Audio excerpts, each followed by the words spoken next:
Game ain't over. The sun is shining. And it ain't over.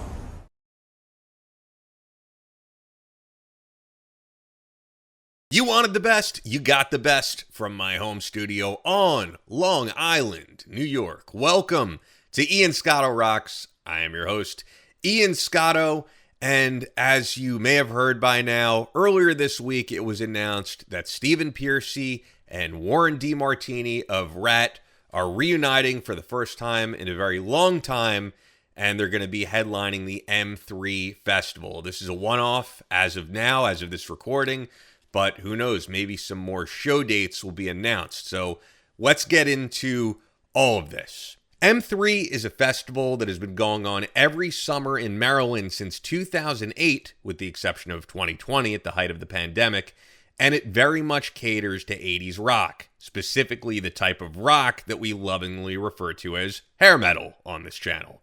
People travel from all over the country every year for M3 to celebrate the decade of decadence, and I'm sure this summer will be no different. You've got many active bands on this lineup for 2025 that you'd expect, like Winger, Warrant, Slaughter, Vixen, Ace Frehley, and one name that's a surprise would be David Lee Roth. But the much bigger surprise would be Stephen Pearcy and Warren DeMartini of RATT as the festival's closing headliner.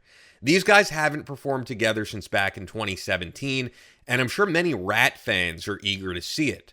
But this announcement got me thinking, because I did that video titled LA Guns, the most dysfunctional rock band ever, which many of you loved, but RATT is a band that absolutely gives them a run for their money in that category, and they may even surpass them. So let's dig into this.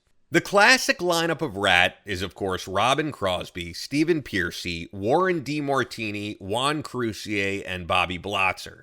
After breaking up, the band would reunite in 1999 for their self-titled album with only 3/5 of the classic lineup. Robin Crosby at the time would be dealing with a very serious drug issue, along with battling AIDS, and Juan Crucier was out on bass as well. You may remember in the 2006 VH1 Behind the Music, which spotlighted RATT, Juan was very vocal that he felt it was morally wrong for the group to continue to tour at this time and to make money while Crosby was withering away.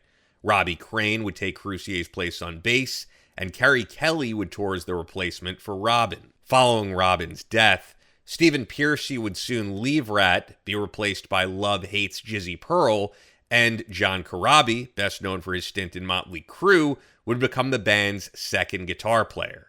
Pearcy would soon rejoin the band again after that stint.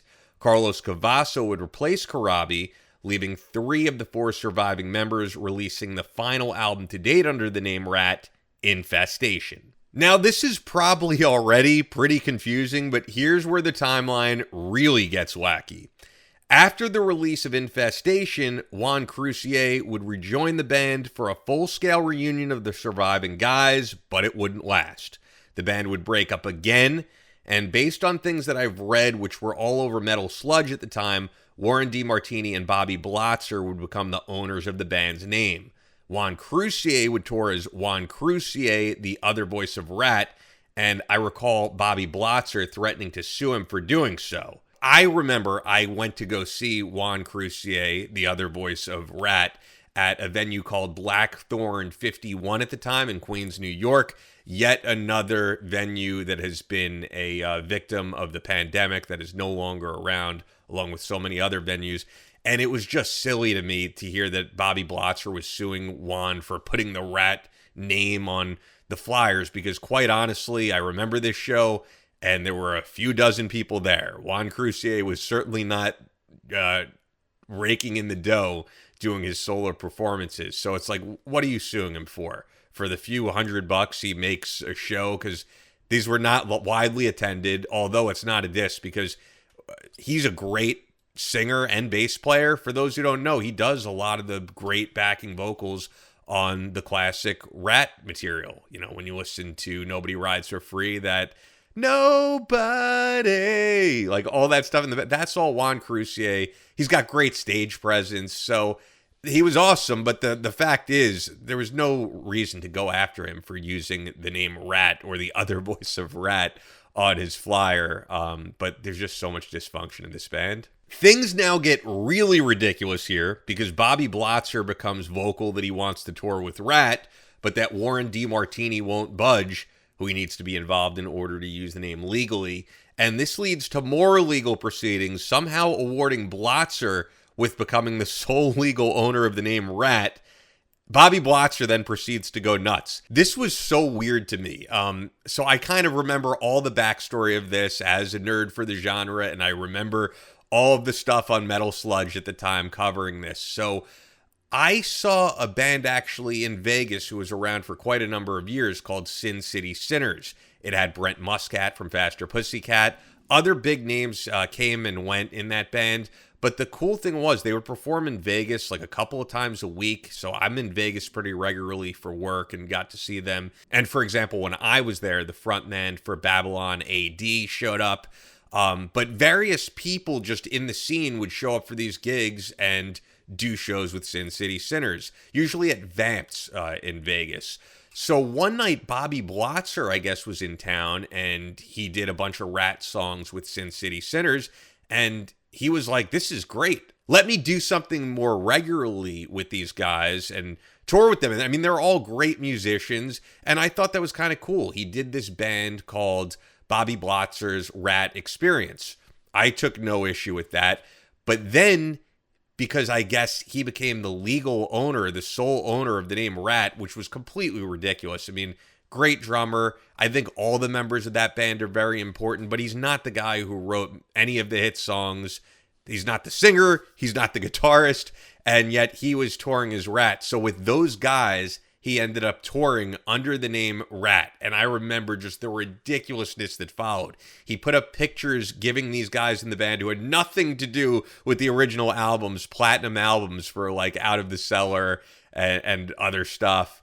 And then really ridiculous. So if you guys know Jason Green, who now manages Stephen Pearcy, strangely enough, I guess he was working with Bobby Blotzer at the time, and he unloaded and dished out what was going on with that band behind the scenes and had some crazy stories that he told on Metal Sludge.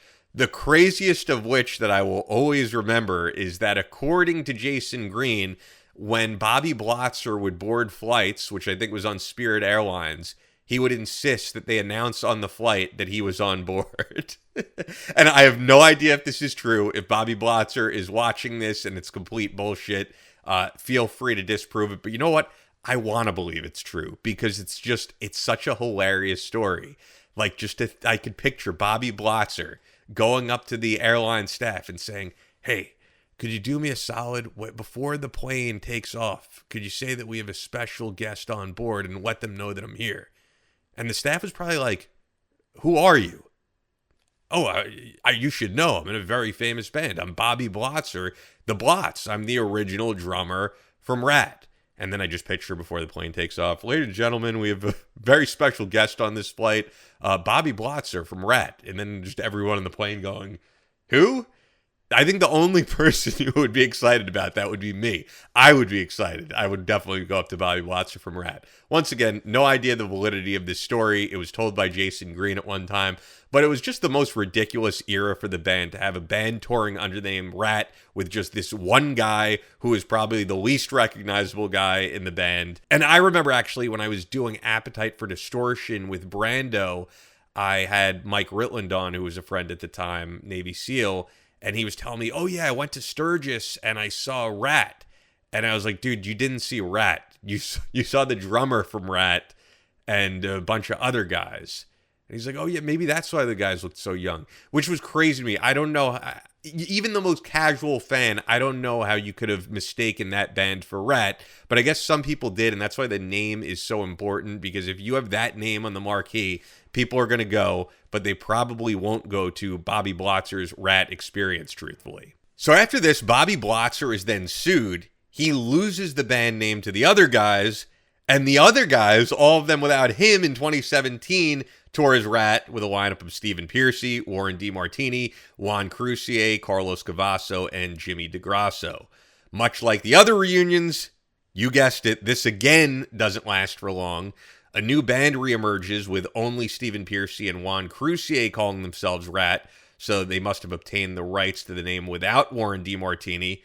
I don't know. This is too much to follow, but I'm assuming that's what happened. So I actually saw this lineup of the band, and at least the particular show that I saw is legendary, and not in a good way, because it was spoken about all over the internet. It was RATT at the Paramount, and it was an absolute disaster.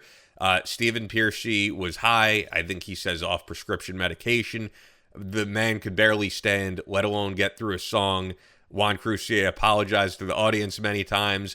I'm not going to say like I was outraged, because it's like you kind of go to these shows and it's rock and roll and you're like, yeah, I was at that show. You could speak about it for years to come. I think that may be why this lineup of Juan Crucier and Stephen Pearcy didn't last. I'm sure Juan was not exactly thrilled about doing gigs like these. However, it seems like Stephen Pearcy cleaned his act up a bit, because he's been doing gigs as himself ever since, and they've been awesome. I was actually at the show New Year's Eve week that Stephen Pearcy did at the Whiskey A Go-Go. I didn't know what to expect, but truthfully, packed. Way more so, actually, than the LA Guns New Year's Eve show or Faster Pussycat. Like, you could barely move. So this guy is still drawing crowds. He sounds great. The band is great. So the audience is clearly still there. And yeah, I think that even more so to see Warren DeMartini on stage with him, like, they will definitely draw a big crowd, especially if they tour with this. I'm sure they would like to be touring under the name RATT, and legally they just can't do it. I'm guessing Juan Crucier at this point still has some rights to the name. But this is not just like an LA Guns, how LA Guns has 2 members and they call it LA Guns. I don't think you can just take 2 members and call it RATT, because all of these guys are really recognizable. I've heard Stephen Pearcy say that, look, unless it's Robin Crosby, which will never happen again, it's not RATT. But this is cool. I would go see it. I'm sure it's great. I mean, to me, Warren DeMartini is just like one of the greatest guitar players of all time. Doesn't get the recognition he deserves. And Stephen Pearcy is in great form. It seems like it's thanks to his new, I don't know if it's wife or girlfriend. I believe she's managing him, but like, she seems to have gotten him back in shape and vocally sounding good, and all of that is positive. But what I really just don't get is, why can't these 4 guys just get back together with a second guitarist? Like, what is the problem? So Stephen Pearcy did the reunion with 2 of the other guys, everybody except Bobby Blotzer. But then over the pandemic, he did shows, online streams with Bobby Blotzer playing drums, and he did interviews with Eddie Trunk saying like him and Bobby are on great terms. So since 2020, Stephen Pearcy has done shows with all of these guys. I don't know why they can't just reconcile and tour as RATT. Like, what is the problem? Juan Crucier has done some sporadic shows here and there, solo. Just get them back together. Like, no one is getting younger here. There's only so many more years left on the table that they could tour as RATT. Just do another traditional tour as RATT once again. I got to see the tour that they did without Blotzer, but it would be cool to see the 4 living guys just get together as RATT. The demand would be there. If there's another stadium tour, whether it's Def Leppard or even Motley, RATT would be perfect for that.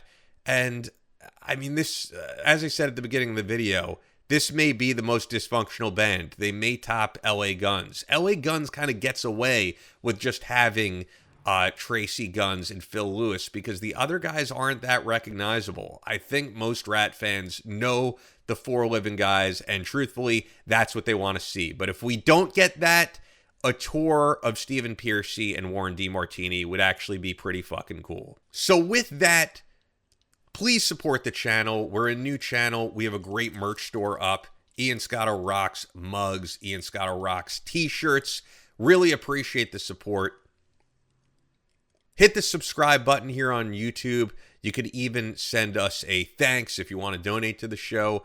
All that money goes into stepping up the production. We're not monetized quite yet, but we're getting there, so we could really use your support. And look, on the different rock shows and rock channels I see here on YouTube, a lot of people are just phoning it in, quite honestly. And if you guys subscribe to this type of content, you know what I'm talking about. AI generated thumbnails, AI voices, just reading Wikipedias and articles. As you can tell, I do my homework here. I try to give you great content. So I really appreciate anything you can do to help grow this channel, to spread the word. And with that, I was just talking about the LA Guns most dysfunctional rock band on the planet episode that I did. And you can check that out right here. That was a great one, and a lot of you guys really liked it.